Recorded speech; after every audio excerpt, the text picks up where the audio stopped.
Radhe Radhe. Hello प्यारे बच्चों, welcome to our channel Bioverse the universe of biology. तो this is the first video of the BSc third semester. ये आपकी first video तो होने वाली है, लेकिन इसके पहले आपका फर्स्ट यूनिट पूरी तरीके से कंप्लीट करा दिया गया है। इन वीडियोस के जो बीएससी थर्ड सेमेस्टर के जूलॉजी और बॉटनी की सारी चीज़ें हैं, उसका पूरा डिटेल आपको एक उद्गम बैच करके हमने लॉन्च किया है। उसका लिंक मैं डिस्क्रिप्शन में प्रोवाइड करा दूंगी, वहाँ से मिल जाएगा। सेकेंड यूनिट से हम पूरी चीज़ों को डिटेल में पढ़ेंगे, एक एक करके सभी चीज़ों को जानेंगे। हम देख लेते हैं सेकेंड यूनिट में क्या है, सिलेबस भी एक बार देख लेंगे ताकि हमें सारी चीज़ें क्लियरली पता रहें, तो हम पढ़ेंगे बहुत अच्छे से। प्लस मैं आपको PYQ यानी कि प्रीवियस ईयर क्वेश्चंस भी दिखाऊंगी कि किस तरीके से क्वेश्चन यहाँ से पूछे जाते हैं। अगर ऑप्शनल पूछे जाएंगे तो किस तरीके से पूछे जाएंगे, ठीक है। तो सारी चीज़ों को स्टार्ट करने से पहले एक छोटी सी इन्फॉर्मेशन ये भी है कि जितनी भी वीडियोस आपको बीएससी थर्ड सेमेस्टर से रिलेटेड, चाहे वो PYQs हों, चाहे वो जूलॉजी का सिलेबस हो, चाहे वो बॉटनी का सिलेबस हो, सबका लिंक आपको डिस्क्रिप्शन में मिल जाएगा। टेलीग्राम का लिंक आपको डिस्क्रिप्शन में मिल जाएगा, जहाँ पर डेली वीडियोज़ को आपको अपडेट मिलती हैं, तो आप सब वहाँ से जाके एक्सेस कर सकते हैं। तो सबसे पहले हम सेकेंड यूनिट देख लेते हैं क्या है। ये है आपके थर्ड सेमेस्टर का सिलेबस। फर्स्ट यूनिट जो है, जितने भी इसके टॉपिक्स हैं वो कंप्लीट हो गए हैं। जैसा कि मैंने बोला कि सेकेंड यूनिट से हम स्टार्ट करेंगे, तो यहाँ हम पढ़ने वाले हैं टाइप्स ऑफ क्लासिफिकेशन। बेसिकली हम टैक्सोनॉमी का जो क्लासिफिकेशन है उसके बारे में पढ़ने वाले हैं, और किस तरीके के होते हैं। जैसे आर्टिफिशियल, नेचुरल, फाइलोजेनेटिक, 3 हमें क्लासिफिकेशन पढ़ने हैं, और उन क्लासिफिकेशन में अलग अलग साइंटिस्ट का रोल है, उनके बारे में हम पढ़ेंगे। देन एविडेंसेस क्या है टैक्सोनॉमी के, उसके बारे में हम पढ़ेंगे। पैलिनोलॉजी से, साइटोलॉजी से, फाइटोकेमिस्ट्री या मॉलिक्यूलर बायोलॉजी से क्या एविडेंसेस मिले हैं टैक्सोनॉमी के बेसिस पे, कैसे हमने डिवीज़न किया है, इन सभी चीज़ों को पढ़ेंगे। तो चलिए स्टार्ट करते हैं। प्लस हम क्वेश्चन देख लेते हैं किस तरीके से पूछे जाते हैं। तो यहाँ पे कुछ टाइप ऑफ क्वेश्चन है, जिसमें से पहला ही क्वेश्चन है, एक ये आप नोट कर लेंगे, स्पीसीज प्लांटेरम। अब ये देखो, थोड़ा सा फंसाने वाला क्वेश्चन था। Species plantarum is a book, ठीक है, जिसको आप पढ़ेंगे कि किसने लिखा है, तो ये आपको बताना था क्लासिफिकेशन में किस तरीके से रोल प्ले करता है। देन जो सेकंड क्वेश्चन यहाँ से रिलेटेड है कि what is the component of taxonomy, ठीक है, और दूसरा what is artificial classification, artificial classification क्या है, इसके बारे में। नेक्स्ट क्वेश्चन है, ये डिफरेंट यूनिवर्सिटीज़ के पेपर से मैंने चीज़ें उठाई हैं। Describe the angular and plantar system of classification, जो इन्होंने फाइलोजेनेटिक सिस्टम ऑफ क्लासिफिकेशन के बेस पे दिया था, उसके बारे में आपको बताना है। तो ये कुछ अलग अलग यूनिवर्सिटीज़ के पेपर हमने आपको दिखाए कि किस तरीके से क्वेश्चन पूछे जाते हैं। Now we are discussing our syllabus in detail. तो यहाँ पे आ जाते हैं अब हम क्लासिफिकेशन ऑफ प्लांट पे। तो सबसे पहले जो वर्ड बार बार आ रहा है वो है टैक्सोनॉमी, ठीक है। तो टैक्सोनॉमी का मतलब क्या होता है, यहाँ पे हम थोड़ी से पहले चीज़ों को समझेंगे, उससे रिलेटेड क्वेश्चन भी पूछ सकते हैं, तो उसके बाद हम आगे चीज़ों को डिस्कस करेंगे। यहाँ पे फर्स्टली व्हाट इज टैक्सोनॉमी, ठीक है, टैक्सोनॉमी क्या है। तो ये जो टर्म है, ये टर्म जो है टैक्सोनॉमी, ये सब आप अपने नोट्स में लिखेंगे। पहले क्वेश्चन लिखेंगे आप, सिलेबस के बाद आप क्वेश्चन जो मैंने आपको दिखाया किस तरीके से पूछे जाते हैं, देन आप जो टॉपिक्स पढ़ाए जा रहे हैं। देखिए, सारी चीज़ें अगर मैं मेंशन कर दूं आपके PPT में, तो आप पढ़ेंगे नहीं चीज़ों को अच्छे से, तो कुछ चीज़ें आपको खुद भी लिखनी होती है। टर्म टैक्सोनॉमी को पहली बार प्रपोज किया था APD कंडोले नाम के एक साइंटिस्ट थे, उन्होंने टर्म टैक्सोनॉमी दिया था, ठीक है। टैक्सॉस, ये जो टैक्सॉस है, इसका मतलब क्या होता है, इसका मतलब होता है अरेंजमेंट, ठीक है, क्या करना, चीज़ों को अरेंज करना। जैसे कि मैंने एग्जांपल दिया था कि आपकी किताबें और आपके कपड़े इधर उधर बिखरे रहे तो वो आपको मिलेंगी नहीं, ठीक है। अगर वो अरेंज है तो आपको आसानी से मिल जाती हैं। अगर वो अरेंज है, अगर वो क्लासिफिकेशन में है, क्लासिफाइड है, तो वो आपको चीज़ें आसानी से मिल जाती हैं, ठीक है।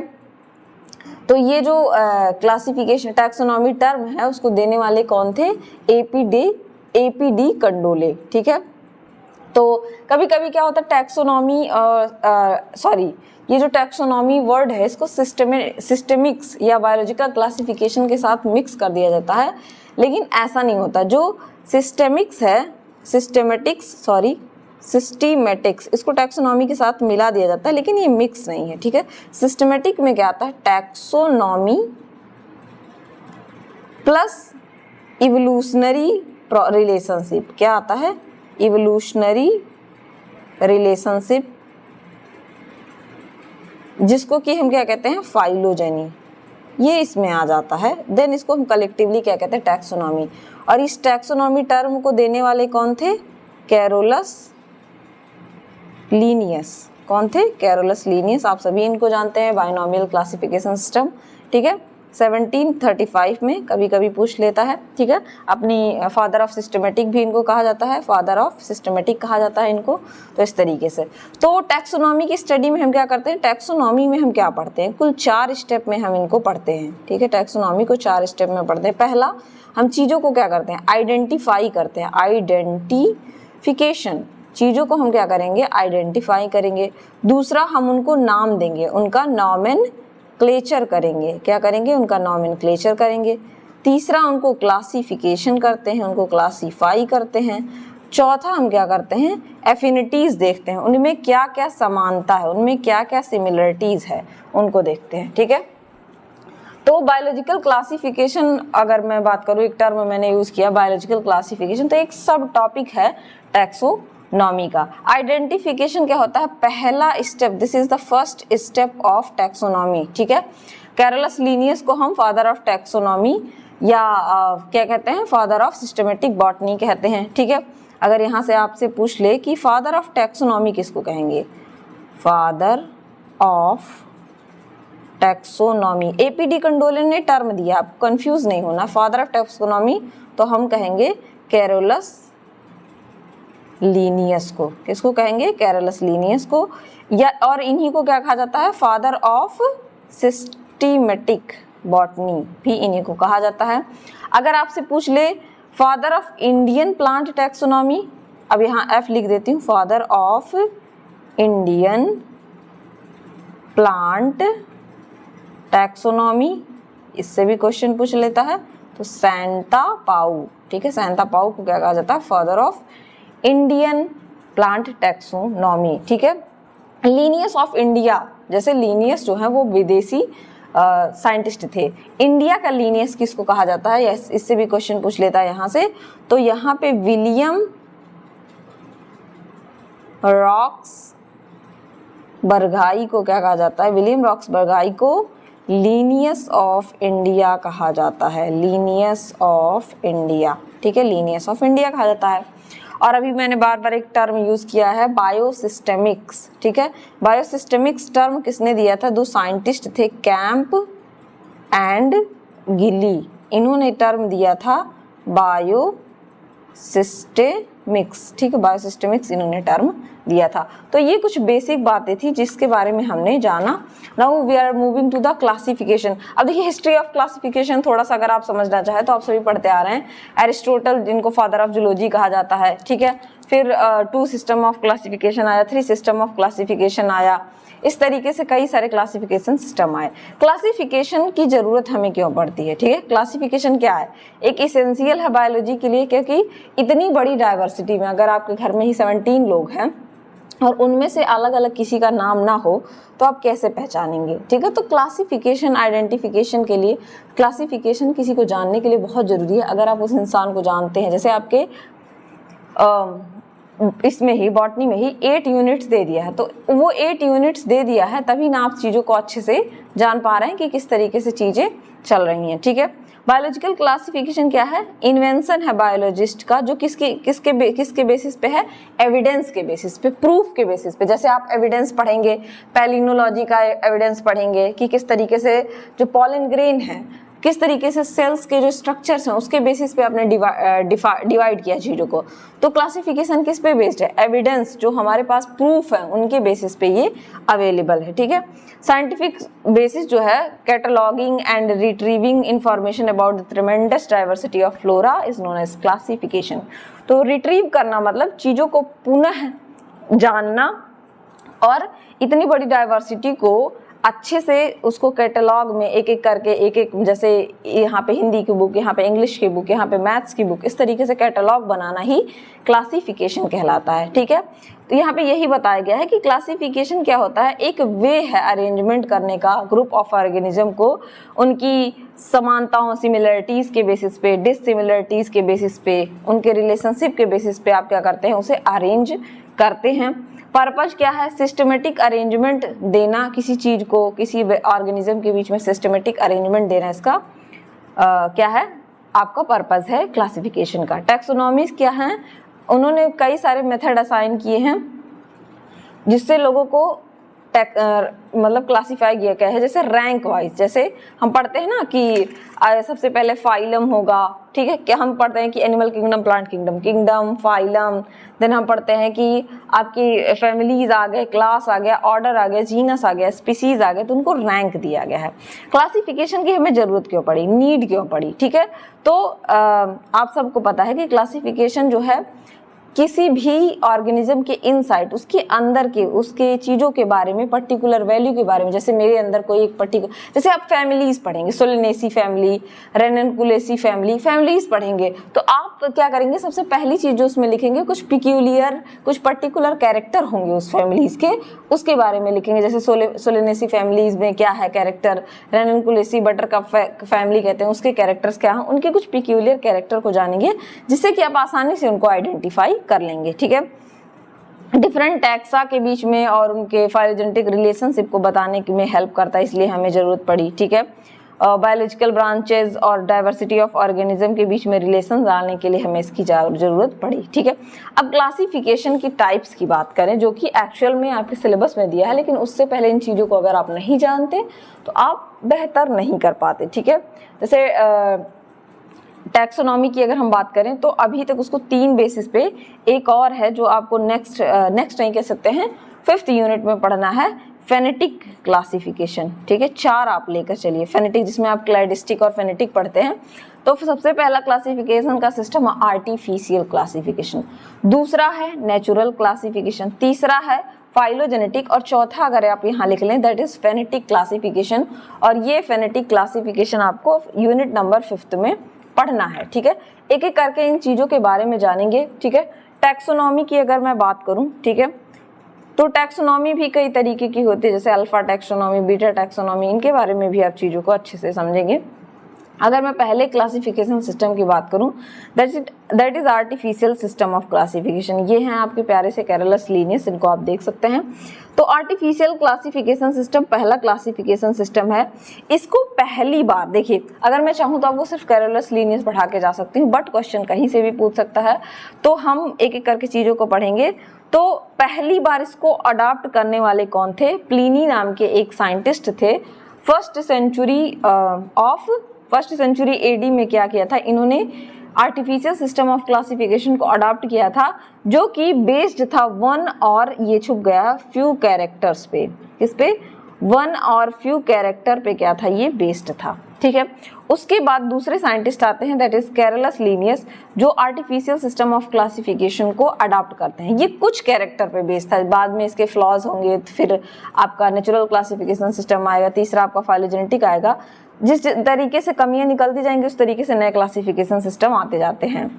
तो सेकंड क्लासिफिकेशन सिस्टम किसने दिया था, कैरोलस लीनियस ने। कैरोलस लीनियस का जो टाइम था वो क्या था, 707 से 1778 तक। ठीक है, अब ये क्या थे, इन्होंने आउटलाइन किया आर्टिफिशियल सिस्टम ऑफ क्लासिफिकेशन को, किसमें, अपनी बुक में, दैट इज स्पीसीज प्लांटेरम। अभी आपसे पूछा था ना शॉर्ट नोट में स्पीसीज प्लांटेरम क्या है, तो अब यहाँ पे लिखते हैं कि ये बुक है किसके द्वारा लिखी गई है, कैरोलस लीनियस के द्वारा लिखी गई है, जो कि एक स्वीडिश बॉटनिस्ट थे। इनको फादर ऑफ टैक्सोनॉमी भी कहा जाता है।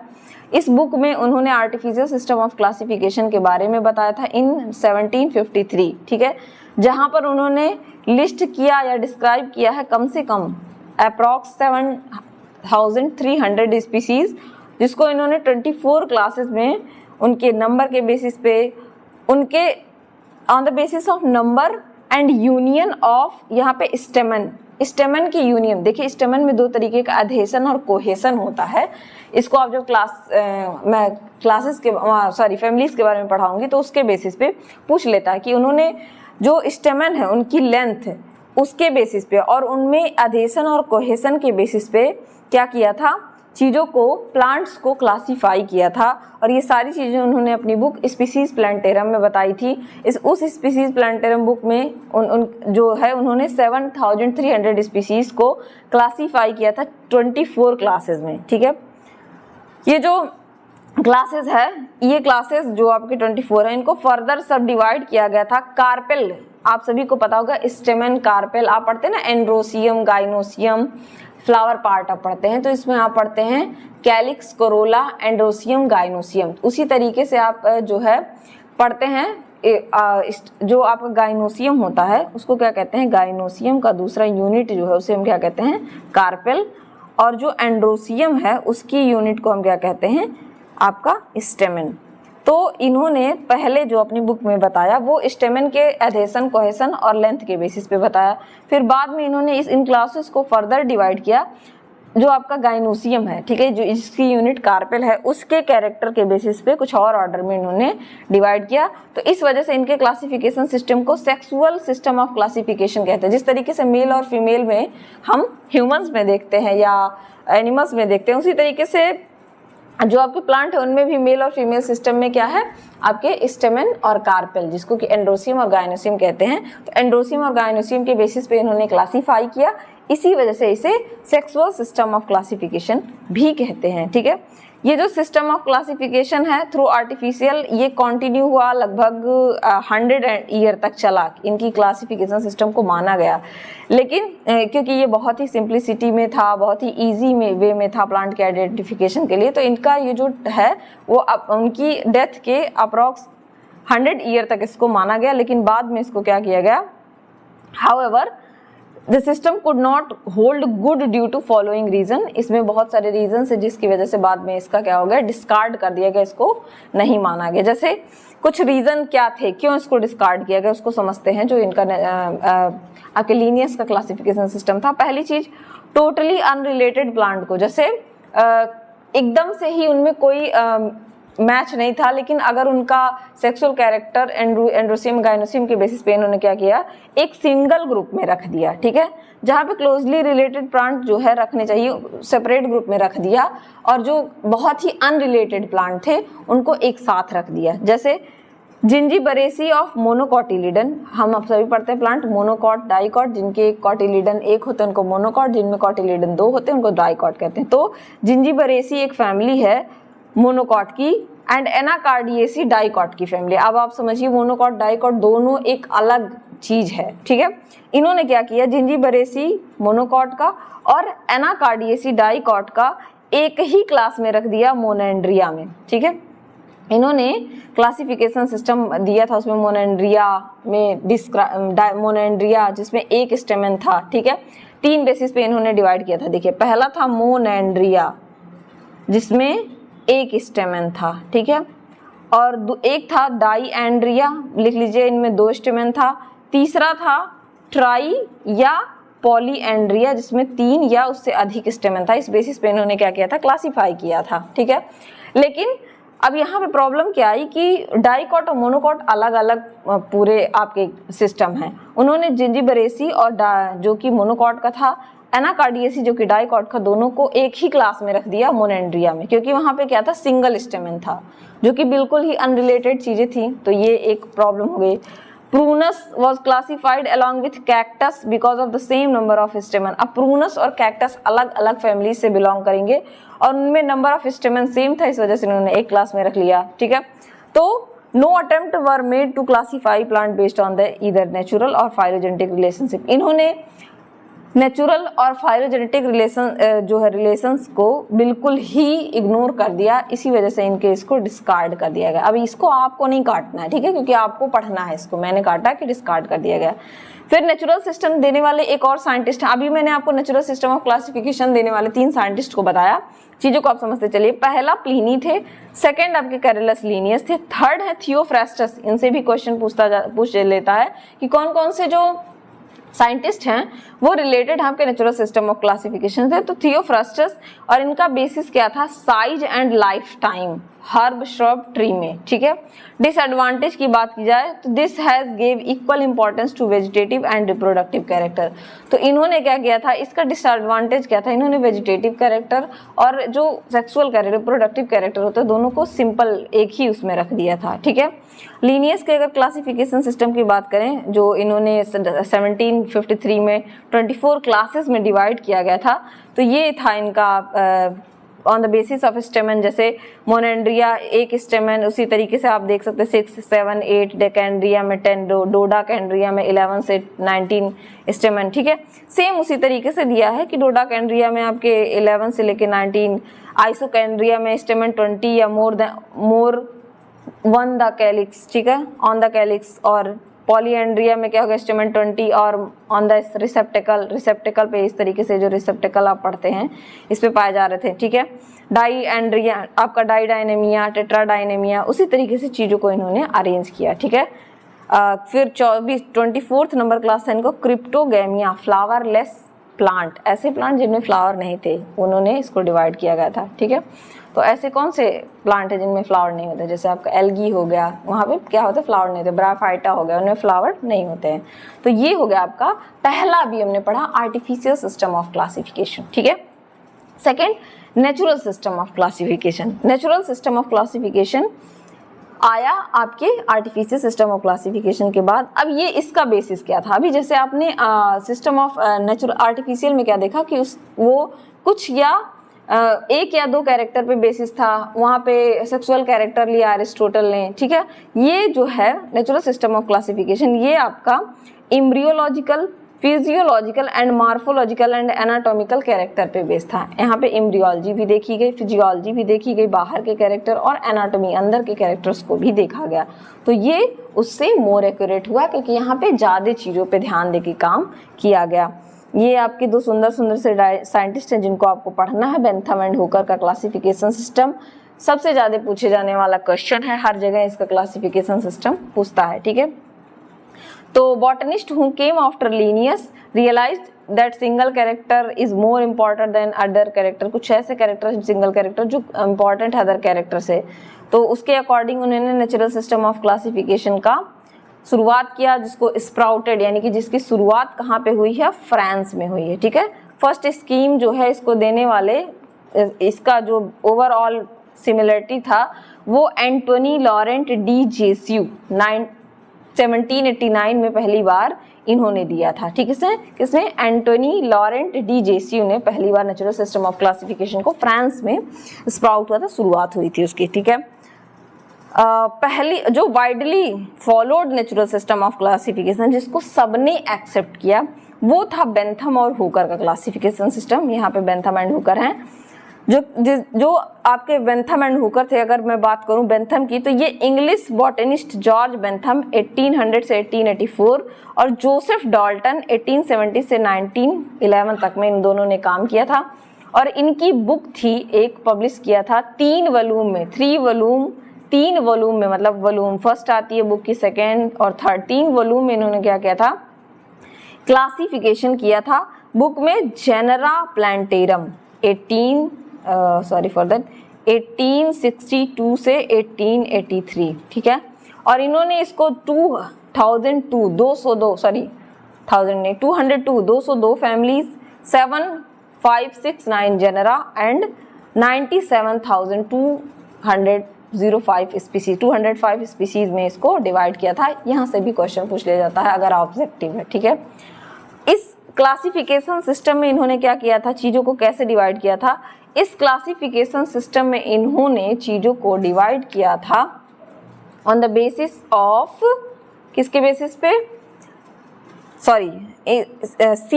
सीड जो होता प्लांट का, मैंने अभी बताया था ना कि डाइकॉट, मोनोकॉट और क्या होते हैं, जिम्नोस्पर्म्स होते हैं, ठीक है, जिनमें सीड जो है उनमें सीड कोट नहीं पाए जाते। जिम्नोस्पर्म में क्या होता है, सीडलेस प्लांट को कहा जाता है, सीड कोट वगैरह सीड नहीं पाया जाता है, ठीक है।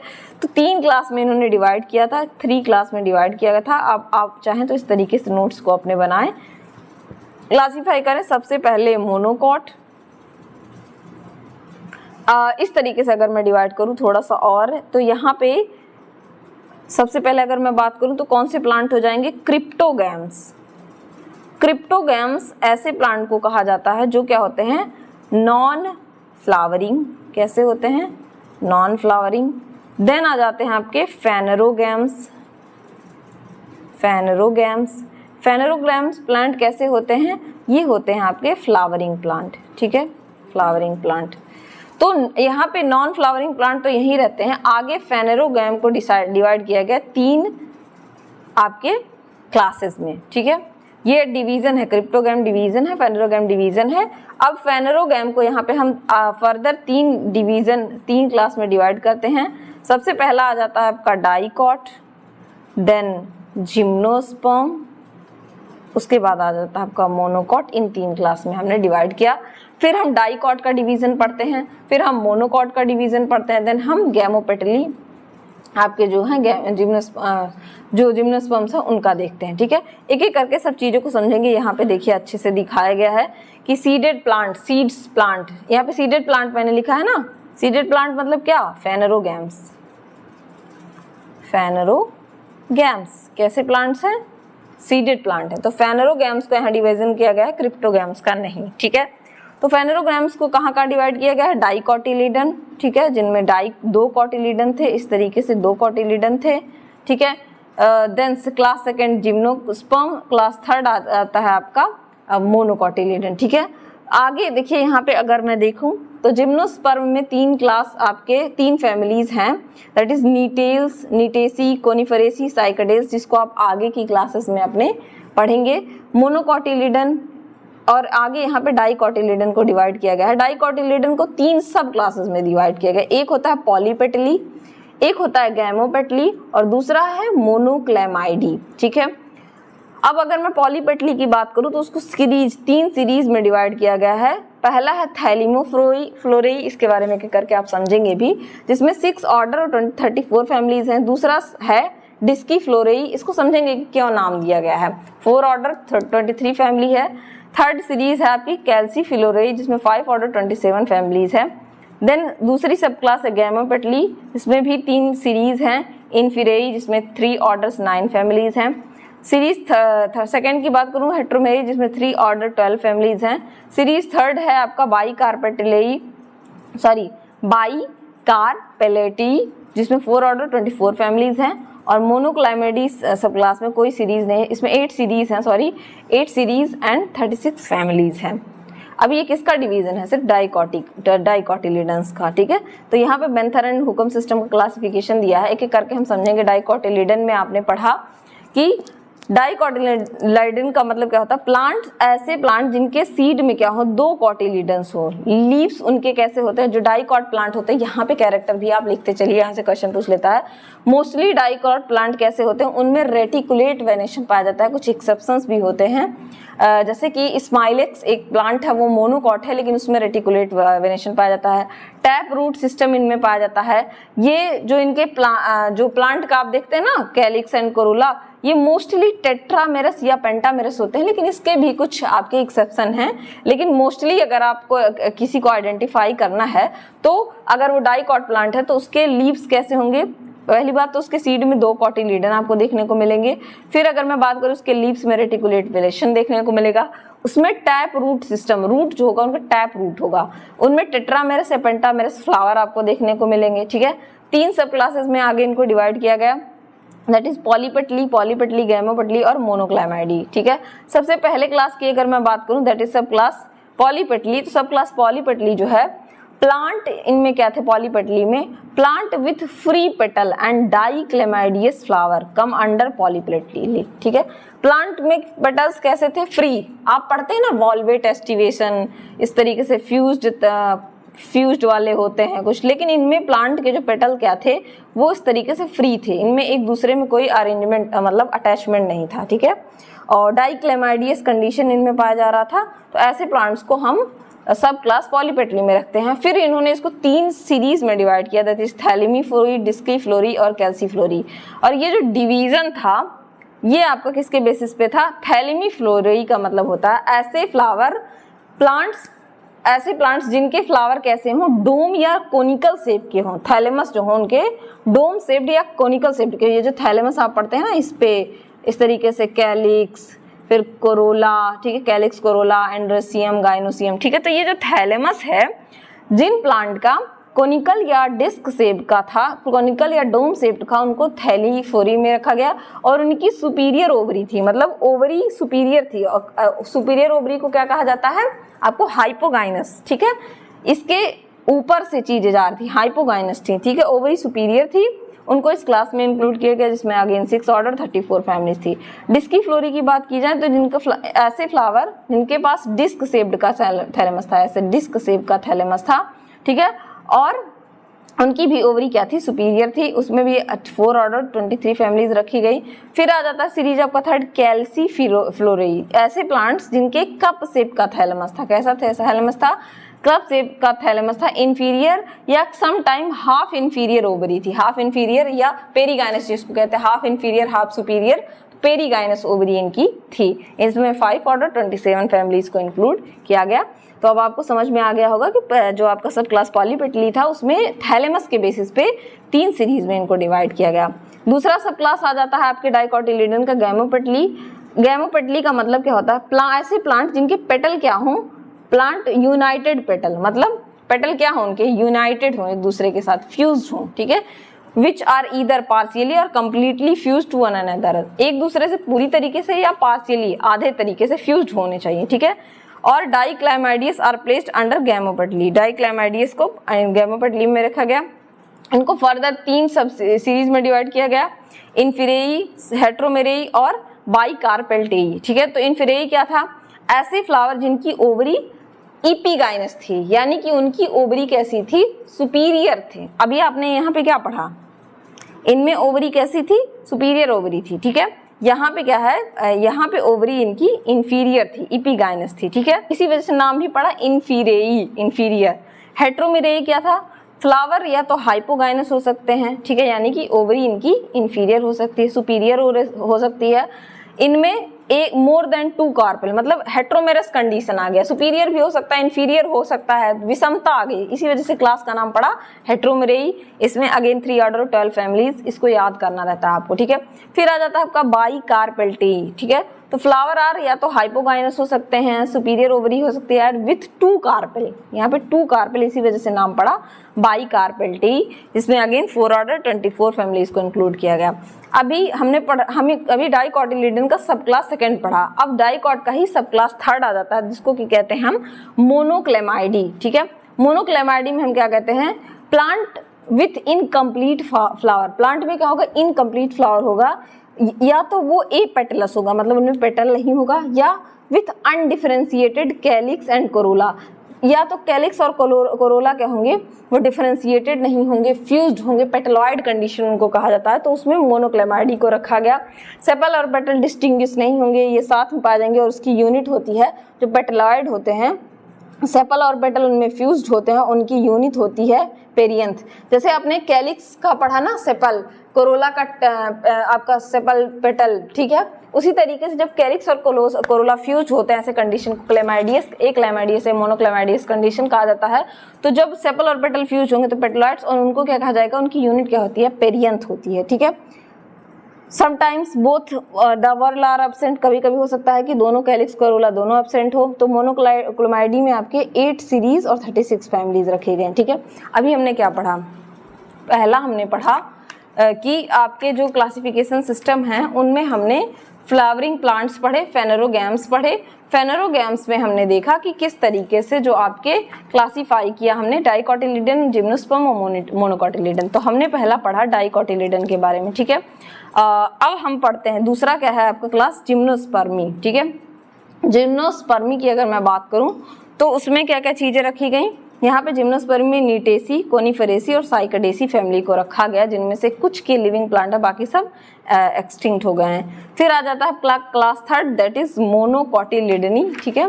मोनोकोटिलिडनी की अगर मैं बात करूं तो मोनोकोटिलिडनी में क्या होता है आपके, इसमें सिंगल कोटिलिडन पाया जाता है, इनके सीड्स में लीव्स इनमें पैरेलल वेनेशन, जैसे डाइकॉट में हमने देखा था रेटिकुलेट वेनेशन, यहाँ पे पैरेलल वेनेशन, हम दोनों में डिफरेंस करके देख सकते हैं। इनके रूट मेनली फाइबरस होते हैं, जिसमें आपके ग्रास की फैमिली, जैसे ग्रेमिनी फैमिली, जिसमें आपके गेहूं, चावल, ये सब के प्लांट आ जाते हैं, घास आ जाता है। इनके फ्लावर मोस्टली ट्राइमेरस होते हैं, तीन वाले ट्राइमेरस होंगे, कुछ इनमें भी एक्सेप्शन है, ठीक है। और इनमें 7 सीरीज और 34 फैमिलीज में इनको डिवाइड किया गया है। अगर मैं इनके 7 सीरीज की बात करूं तो उसमें आपका आ जाता है, लिखवा देती हूं मैं, पहला है आपका माइक्रो स्पर्मेई, ठीक है। दूसरा ईपी गाइनी, तीसरा कोरोनेरेई, चौथा न्यूडी फ्लोरेई, 4 हो गया ना, माइक्रोस्पर्मेई, एपिगाइनी, कोरोनेरेई, ठीक है, न्यूडीफेरेई 5वां, कैलीसिएन, ठीक है, कैलीसिएन 6 नंबर, एपोकार्पेई, और 7th की बात करूं तो यहाँ पे 7th लिख लेते हैं ग्लूमेसी, 7 ऑर्डर्स में, बाकी इसमें और कुछ डिटेल में नहीं पढ़ना है। तो ये था Bentham and Hooker classification system. Bentham and Hooker classification system जो है बेस्ट माना गया है, जो आप कीव इंग्लैंड में कीव इंग्लैंड जो है आपका first herbarium, first botanical garden Kyiv है इंग्लैंड का, ठीक है, काफ़ी बड़ा बॉटेनिकल गार्डन, उसके जो प्लांट्स हैं उनको बेंथम एंड हुकर पे, और जो आप एंजियोस्पर्मिक क्लासिफिकेशन पढ़ेंगे उसके बेसिस पे क्लासीफाई किया गया है। इसको जो है बहुत लंबे, it has been widely practise, जिसको काफ़ी वाइडली प्रैक्टिस किया गया है कॉलोनियल कंट्रीज़ में और हर्बेरिया वाले एरियाज़ में।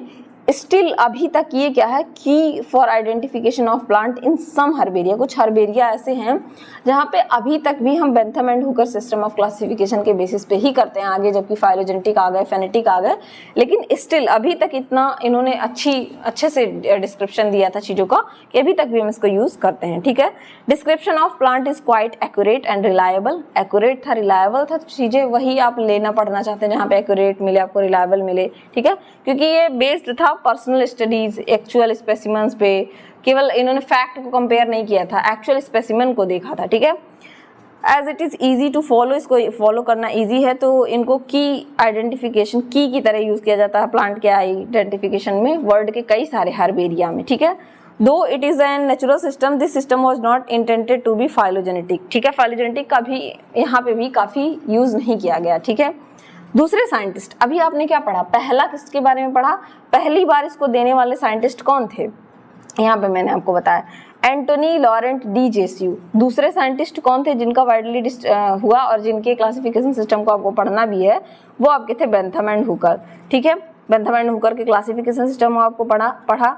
सेकेंड है आपके एपीडी कंडोले। एपीडी कंडोले की बात करूं तो इन्होंने कैरेक्टर ऑफ वेस्कुलर प्लांट्स जिनमें वेस्कुलर बंडल पाया जाते हैं, जाइलम फ्लोएम पाया जाता है, उनके कैरेक्टर को बताया। थर्ड थे आपके रॉबर्ट ब्राउन, इन्होंने टिश्यू कल्चर के बेसिस पे आर्टिफिशियल क्लासिफिकेशन सिस्टम को बताया। तो ये आपका 2 सिस्टम आपने पढ़ा। पहला पढ़ा आपने natural system of classification. Natural system of classification में सबसे इम्पॉर्टेंट पहले थे प्लिनी, सेकेंड आपके थे सेकंड आपके थे कैरोलस लीनियस, थर्ड थे थियोफ्रास्टस, ठीक है। फिर आपने पढ़ा आर्टिफिशियल नेचुरल क्लासिफिकेशन सिस्टम, जिसमें पहले आपके कौन थे साइंटिस्ट, पहले साइंटिस्ट मैंने बताया, second Bentham and Hooker, third यहाँ पे सेकंड लिखा हुआ है एपीडी कंडोले और रॉबर्ट ब्राउन, ये थे। फिर आ जाता है आपका फाइलोजेनेटिक सिस्टम। फाइलोजेनेटिक सिस्टम क्या है, ठीक है, जो ये क्लासिफिकेशन है phylogenetic system of classification. Phylogeny का मतलब क्या होता है, फाइलोजेनी का आप पढ़ते हैं ना एक टर्म फाइलोजेनी, रिपीट, ऑन्टोजेनी, ठीक है। फाइलोजेनी का मतलब होता है इवोल्यूशनरी सीक्वेंस, मतलब इवोल्यूशन कैसे हुआ, जैसे आप कैसे पैदा हुए, एक ह्यूमन था, चिंपैंजी से डिराइव्ड हुआ, चिंपैंजी आपका सबसे क्लोजेस्ट माना जाता है, चिंपैंजी से आप मिले। तो ये जो बेस्ड ऑन किसके बेसिस पे है, फाइलोजेनी किसके बेसिस पे है, ये बेसिस है इसका इवोल्यूशनरी सीक्वेंस, कि एक इंसान फिर उससे 2 लोग बने, फिर उससे इस तरीके से जो इवोल्यूशन कैसे हुआ उसके बेसिस पे ये। और जेनेटिक रिलेशनशिप, 2 बातों का ध्यान रखा गया, इवोल्यूशन और जेनेटिक रिलेशनशिप, 2 चीज़ों का ध्यान रखा गया। पब्लिकेशन जो है ओरिजिन ऑफ स्पीसीज एक बुक थी चार्ल्स डार्विन की। तो जैसे वो बुक क्वेश्चन पूछ लिया था ना स्पीसीज प्लांटेरम से, उसी तरीके से पूछ सकता है आपके ओरिजिन ऑफ स्पीसीज किसकी बुक थी। उन्होंने वहाँ पे क्या किया, has given stimulus for the emergence of phylogenetic system of classification. पहली बार स्टिमुलस मतलब जैसे एक कहते हैं ना कि शुरुआत उसकी, उन्होंने अपनी बुक जो चार्ल्स डार्विन थे, चार्ल्स डार्विन एक नेचुरलिस्ट थे, उनके बारे में इवोल्यूशन का नाम लिया जाए और चार्ल्स डार्विन का नाम ना लिया जाए ऐसा हो ही नहीं सकता, क्योंकि वो उनका बहुत ज़्यादा रोल है इवोल्यूशन में, ठीक है। तो उन्होंने अपनी बुक ओरिजिन ऑफ स्पीसीज में एक स्टिमुलस दिया कि क्लासिफिकेशन हम फाइलोजेनी के बेसिस पे भी कर सकते हैं। इसमें जो सबसे इम्पॉर्टेंट नाम है जिससे कि क्वेश्चन भी मैंने आपको दिखाया था, Adolf angler and Karl A Prantl, जिनको सिंपल में एंगलर और प्रेंटल सिस्टम ऑफ क्लासिफिकेशन कहा जाता है। अब यहाँ पे क्या है कि एंगलर और प्रेंटल क्लासिफिकेशन सिस्टम में कि ये रहे आपके दोनों साइंटिस्ट एंगलर एंड प्रेंटल, इन्होंने क्या किया कि one of the earliest phylogenetic system of classification entire plant kingdom का जॉइंटली एक साथ दो जर्मन बॉटनिस्ट, जर्मनी के दो बॉटनिस्ट, एक थे एडोल्फ एंगलर जिन्होंने 1844 से 1930 तक, और कार्ल ए प्रेंटल इन्होंने 1849-1993 तक, मतलब पास ही के दोनों लोग थे, पब्लिश किया अपनी क्लासिफिकेशन को एक वर्क बुक, एक मतलब बुक में जिसकी 23 वॉल्यूम्स आई। यहाँ से इसके बुक से क्वेश्चन पूछा जाता है जिसका नाम था डाई नेरुलाइकेन पी फ्लैंजेन फैमिलियन। अब देखिए ये सब्जेक्ट, ये जो बुक का नाम है ना, ये जर्मन लैंग्वेज में है, इस वजह से ये इस तरीके से है। तो जर्मन लैंग्वेज क्या होता है, डिफरेंस होता है, तो इस वजह से जर्मन के साइंटिस्ट थे, उन्होंने अपनी बुक में इसको पब्लिश किया, ठीक है। इस क्लासिफिकेशन सिस्टम में प्लांट किंगडम को इन्होंने 13 डिवीजन में बांटा। फर्स्ट 11 डिवीजन को थैलोफाइट्स, ऐसे प्लांट जिनमें स्टेम, रूट और लीव्स डिवाइडेड नहीं होते हैं, और 12th डिवीजन था एम्ब्रियोफाइटा, जिसमें आपके एम्ब्रियोफाइटा और ए साइफोनोगैमस, प्लांट जिनमें एम्ब्रियो क्या था, प्लांट जिनमें एम्ब्रियो था लेकिन पॉलन ट्यूब नहीं था। ऐसे प्लांट जिनमें एम्ब्रियो था लेकिन पॉलन ट्यूब, इस तरीके से पॉलन ट्यूब नहीं था, एम्ब्रियोफाइटा ए साइफोनोगैमस। ऐसे प्लांट जिनमें पॉलन ट्यूब होता है उनको हम साइफोनोगैमस कहते हैं, और जिनमें एब्सेंट होता है उन्हें हम ए साइफोनोगैमस कहते हैं। तो ये एम्ब्रियोफाइट थे, इनमें एम्ब्रियो था लेकिन इनमें पॉलन ट्यूब नहीं था, जैसे कि ब्रायोफाइट और टेरिडोफाइट आते हैं। एंड 13th वाला क्या था आपका, एम्ब्रियोफाइट और साइफोनोगैमस था, मतलब एम्ब्रियो के साथ साथ उनमें पॉलन ट्यूब भी था, जिनको कि सीड प्लांट्स कहते हैं। यहाँ पे आपका डिवीजन दिखाया गया है एम्ब्रियोफाइटा का। एम्ब्रियोफाइटा को इन्होंने साइफोनोगैमा, एम्ब्रियोफाइटा साइफोनोगैमा, यानी कि जिनमें एम्ब्रियो के साथ साथ पॉलन ट्यूब था, उसको दो सब डिवीजन में डिवाइड किया, जिम्नोस्पर्म और एंजियोस्पर्म। जिम्नोस्पर्म में आप साइकस स्पाइनस पढ़ते हैं। एंजियोस्पर्म को इन्होंने दो में डिवाइड किया, मोनोकॉटिलिडन और डाइकॉटिलिडन। एक कॉटिलिडन जिनमें था और दूसरा डाइकॉट जिसमें था। इसमें मोनोकॉट में 11 ऑर्डर 45 फैमिलीज, डाइकॉट में 44 ऑर्डर्स थे। डाइकॉट को आगे इन्होंने आपके एरेकी क्लेमाइडी एपेटली या मेटाक्लेमाइडी सिम्पेटली में, एरेकी क्लेमाइडी या एपेटली में क्या था, कोरोला पॉलीपेटलस था, कोरोला पॉलीपेटलस था, ठीक है। पेरियंथ सिंगल या डबल थे, मतलब फ्यूज्ड जो है सिंगल या डबल थे। 33 ऑर्डर 21 फैमिलीज, 201 फैमिलीज। मेटाक्लेमाइडी या सिम्पेटली की बात करें तो कोरोला गैमोपेटलस था, पॉलीपेटलस गैमोपेटलस आप पढ़ेंगे समझेंगे इसको। पेरियंथ में 2 वर्ड थे, ठीक है, इनमें 11 ऑर्डर 57 फैमिलीज को रखा, ठीक है। अब ये आपका क्या angler and Prantl system classification.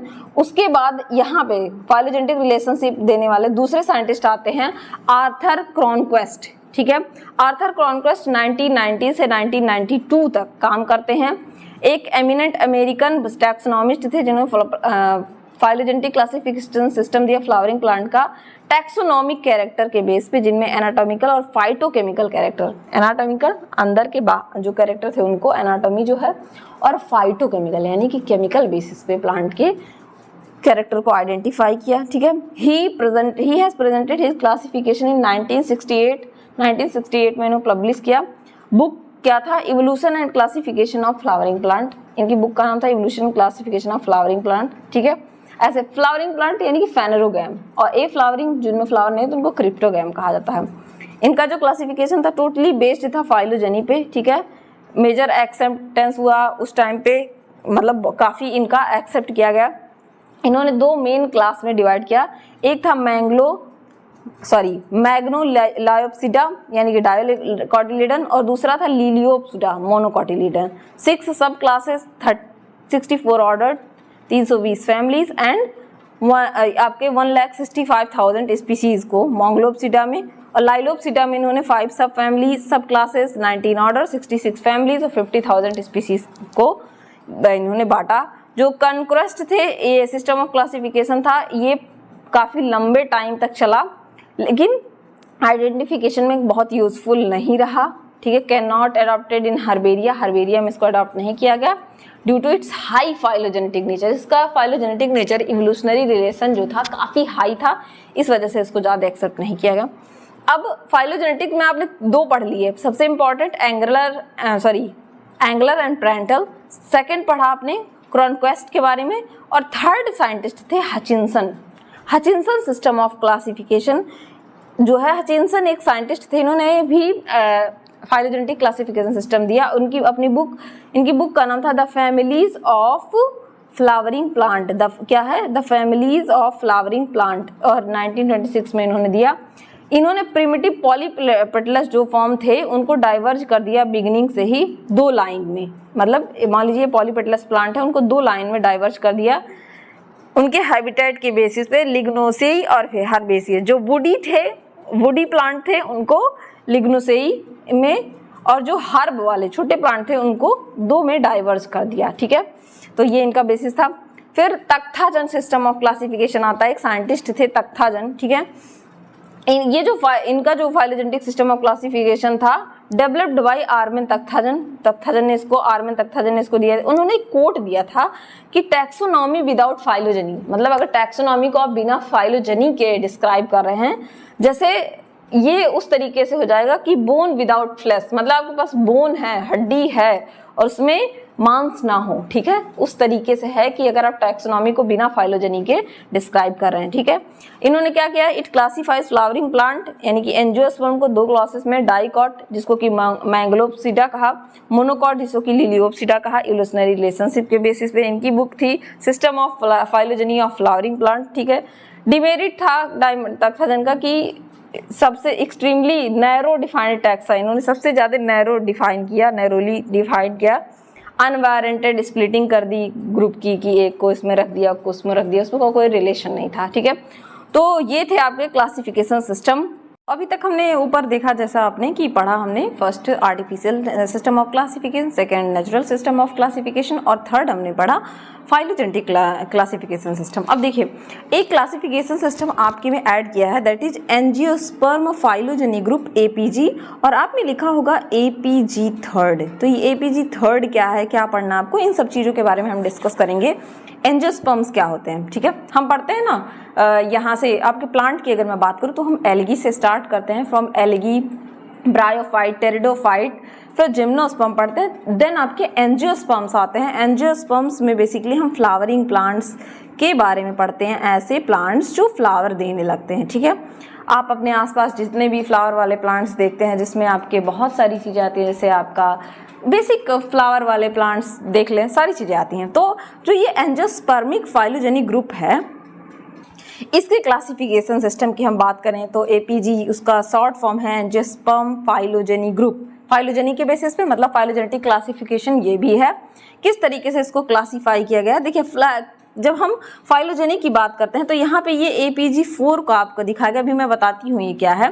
तो आप देख सकते हैं ना कि किस तरीके से एक है आपका, अगर मैं एक वो लेके चलूँ सिस्टम सिंपल सा, तो यहाँ पे आप देख सकते हैं कि किस तरीके से एक की ओरिजिन दूसरे से हुई है। अगर मैं यहाँ अर्ली एंजियोस्पर्म्स आप देखें, यहाँ इस तरीके से अर्ली एंजियोस्पर्म्स, तो अर्ली एंजियोस्पर्म से कुछ क्लासेस निकले, जैसे एम्ब्रो, ये आपके एम्ब्रोरिलेल्स, ठीक है, निम्फेल्स, ठीक है, ऑस्ट्रोबेलियल्स, मैंगोलिड्स, उसके बाद से आपके क्लोरेंथेल्स, फिर आपका मोनोकॉट आए। मोनोकॉट की कुछ फैमिलीज़ का नाम जैसे म्यूजेसी, लिलिएसी, आपके ग्रेमिनी या पोएसी जिनको कहते हैं, ये मोनोकॉट आ गए। फिर यूडाइकॉट्स आए।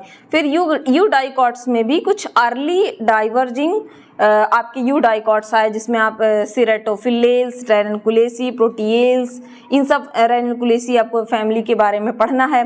फिर आया आपका कुछ आपके जैसे यहाँ पे ये आपके सुपर जो हैं रोसेट्स हैं, और यहाँ पे सुपर एस्टेरिड्स हैं। सुपर रोसेट्स में हम सैक्रीफ्रैगेल्स और रोजिट्स यानी कि फैबेसी, यूफोरबिएसी के बारे में पढ़ते हैं, फैमिलीज आ जाएंगी। फिर मैं अगर सुपर एस्टेरिड्स की बात करूँ तो उसमें हम पढ़ते हैं आपकी कुछ चीज़ों के बारे में, जैसे कैरियोफिलेल्स, सेंटेल्स। एस्टेरिड्स में एपोसाइनेसी, सोलेनेसी फैमिली के बारे में पढ़ते हैं।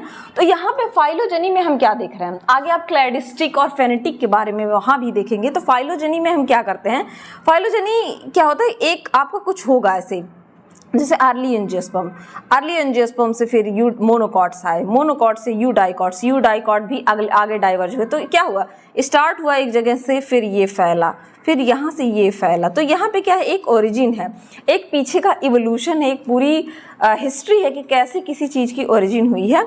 तो वही हम पढ़ेंगे। तो एंजियोस्पर्म फाइलोजेनी ग्रुप की क्लासिफिकेशन की बात करें, एक loose assemblage of systemic botanist. Systemic loose assemblage मतलब असेंबल किया गया चीज़ों को लूजली, ठीक है, बॉटनिस्ट के द्वारा। Aiming establish a table modern classification system of flowering plant, ठीक है।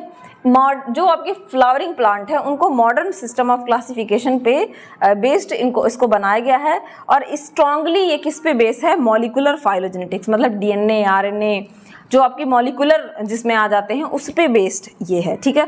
4 वर्जन अभी तक ये जो एंजियोस्पर्मिक फाइलोजेनेटिक ग्रुप है उसके आ चुके हैं, जिसमें एक है एपीजी फर्स्ट, फिर आया एपीजी सेकेंड, ठीक है, और एपीजी थर्ड, और फोर्थ भी आ चुका है। तो आपने दिया है कि एपीजी थर्ड को पढ़ना है। एपीजी थर्ड मोर ऑन जो एपीजी 4 आपने अभी देखा ना, इस सिमिलर हैं दोनों, ठीक है। तो हम सबको कंबाइन में करके पढ़ते हैं, और ये अलग अलग ईयर में, जैसे कि एपीजी फर्स्ट की बात की जाए तो 1998 में रिस्पेक्टिवली, एपीजी सेकेंड 2003 में, एपीजी थर्ड 2009 में, एपीजी 4 2016 में, इस तरीके से रिस्पेक्टिवली आया। तो अगर कभी आपसे ईयर भी पूछ ले तो मोस्टली एपीजी आपका एपीजी थर्ड का पूछेगा तो 2009 में उसका एक अमेंडमेंट, उसका एक संशोधन हो चुका है जो 2016 में हुआ है, ठीक है। अब यहाँ पे दिया है कि each version supplants the previous version, ठीक है। जो हर नया वर्जन जो भी आया है वो प्रीवियस वाले को सप्लांट्स मतलब उसको और मॉडिफाई करके बनाया गया है, ठीक है। तो यहाँ पे recognition of monophyletic group based on the information received from various discipline. Monophyletic groups क्या होते हैं कि मतलब एक है उससे निकले हुए हैं। तो ये जो मोनोफाइलेटिक ग्रुप है ये किसके बेस पे है, जो आपको प्रीवियसली इन्फॉर्मेशन मिले हैं, मॉर्फोलॉजी के बेसिस पे बाहर से कैसे प्लांट दिखते हैं, एनाटॉमी उनके अंदर का स्ट्रक्चर, एम्ब्रियोलॉजी उनका एम्ब्रियो कैसा था, पैलिनोलॉजी उनके पॉलन ग्रेन कैसे थे, कैरियोलॉजी उनका न्यूक्लियस क्या था, फाइटोकेमिस्ट्री उनके केमिकल बेसिस क्या था, और सबसे ज़्यादा स्ट्रांगली यहाँ पे मॉलिकुलर उनका डीएनए सीक्वेंस कैसे था। जैसे 2 क्लोरोप्लास्ट लिए गए, आप सभी को पता होगा न्यूक्लियस के अलावा क्लोरोप्लास्ट और माइटोकॉन्ड्रिया में भी डीएनए पाया जाता है, और क्लोरोप्लास्ट प्लांट में पाया जाता है। तो उनके डीएनए के सीक्वेंस क्लोरोप्लास्ट में जैसे जीन्स लिए गए, एटीपी, बी और आरबीसीएल जीन्स लिए गए, उनको कंपेयर किया गया। 1 nuclear gene, nuclear ribosomal 80S DNA लिया गया, ठीक है। तो इन सब चीज़ों को कंपेयर करके क्या किया, देखा गया, ठीक है। देन अगर मैं बात करूँ और चीज़ों के बारे में, तो यहाँ पे मोस्ट रीसेंट अपडेटेड जो वर्जन है एपीजी 4 का, यहाँ पे आपको पता चलेगा कि किन किन चीज़ों को लेकर इनको डिस्कस किया गया है।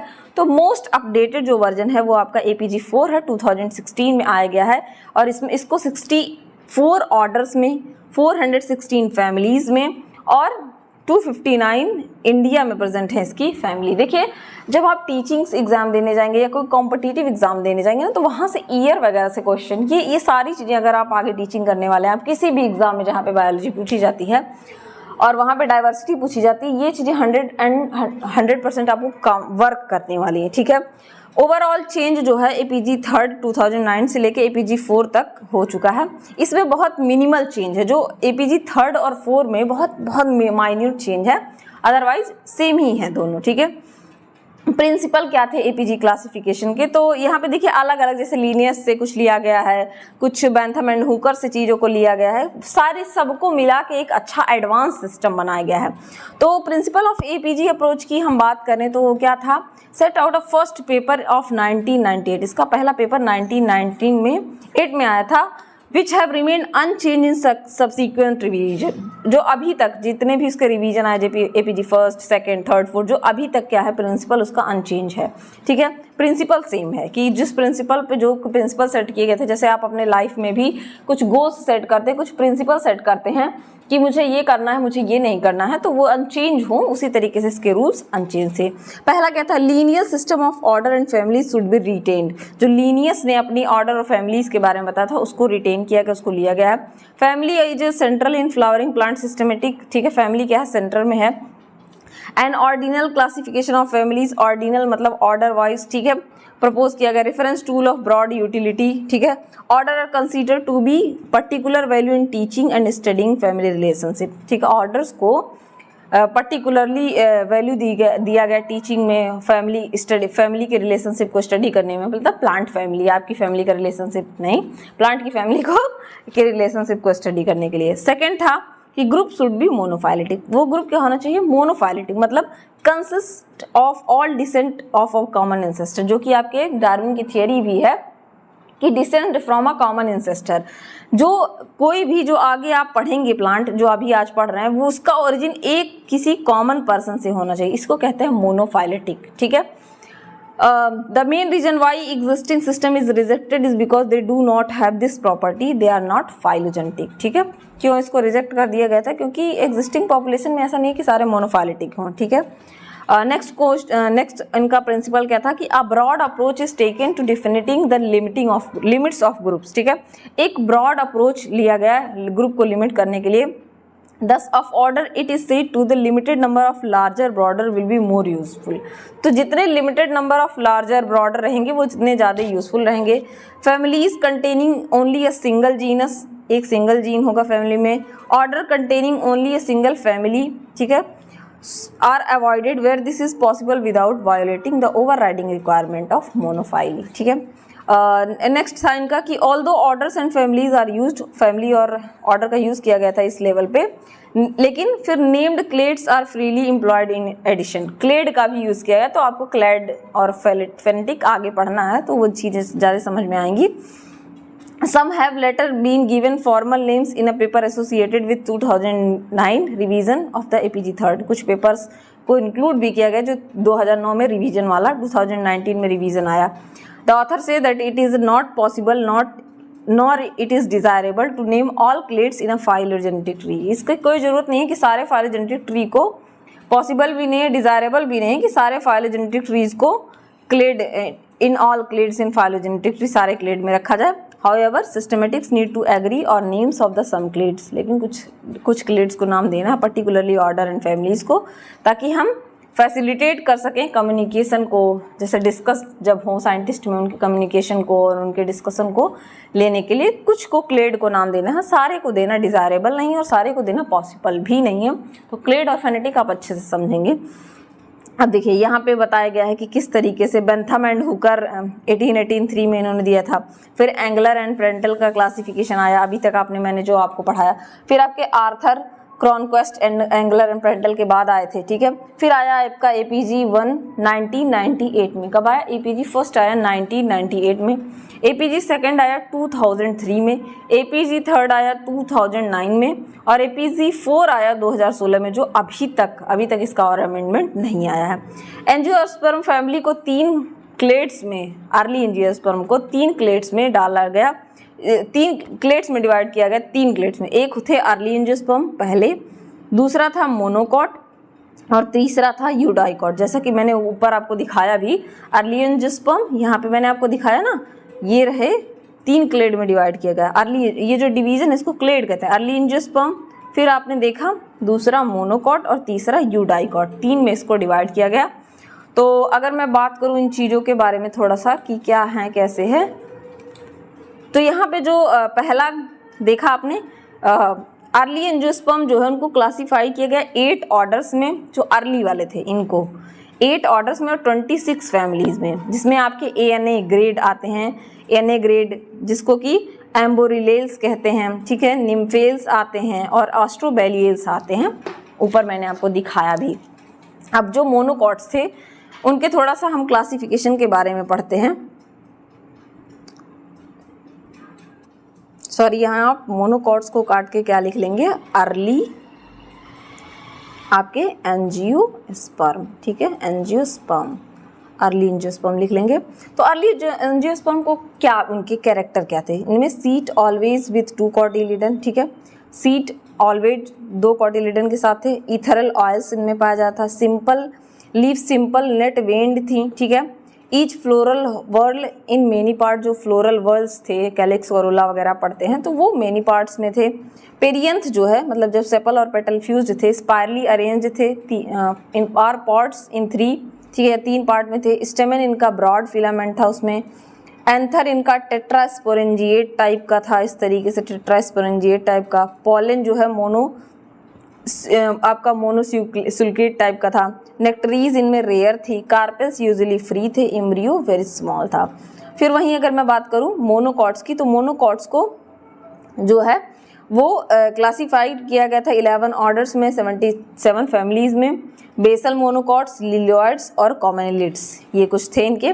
सीड इनमें सिंगल कॉटिलिडन होता है। प्राइमरी रूट जो होता है इनका शॉर्ट लिव्ड होता है। शॉर्ट लिव्ड के लिए एक टर्म यूज़ किया जाता है यहाँ पे एफीमेरल, बॉटनी में एफीमेरल, ये आप लिख लेंगे क्योंकि इससे क्वेश्चन पूछ लेता है। एफीमेरल होते हैं, शॉर्ट लिव्ड होते हैं। सिंगल एडेक्सियल प्रोफाइल इनमें पाया जा रहा था। इथरल ऑयल रेयरली इनमें पाया जा रहा था, जबकि आपने देखा अर्ली एंजियोस्पर्म में काफ़ी उनमें डोमिनेंट था। मोस्टली हर्बेसियस होते हैं। इनमें वैस्कुलर कैम्बियम नहीं पाया जाता है, ठीक है, वैस्कुलर कैम्बियम आप पढ़ते हैं ना जाइलम में, जाइलम फ्लोएम बीच में वैस्कुलर कैम्बियम, तो इनमें कैम्बियम नहीं पाया जाता है, ठीक है। मोनोकॉट का कैरेक्टर नहीं है कैम्बियम का प्रेजेंट होना। इसी वजह से ये कैसे होते हैं, ओपन टाइप के। इनका वैस्कुलर बंडल कैसा होता है, ओपन टाइप का। लीफ सिंपल होती है। पैरेलल वेनेशन मोनोकॉट में पाया जाता है, ठीक है। रेयरली कई सारे ऐसे डाइकॉट भी हैं उनमें पाया जाता है। फ्लोरल पार्ट यूजुअली 3 होते हैं, मतलब ट्राइमेरस होते हैं। कैसे होते हैं, ट्राइमेरस, ऊपर भी मैंने आपको बताया था।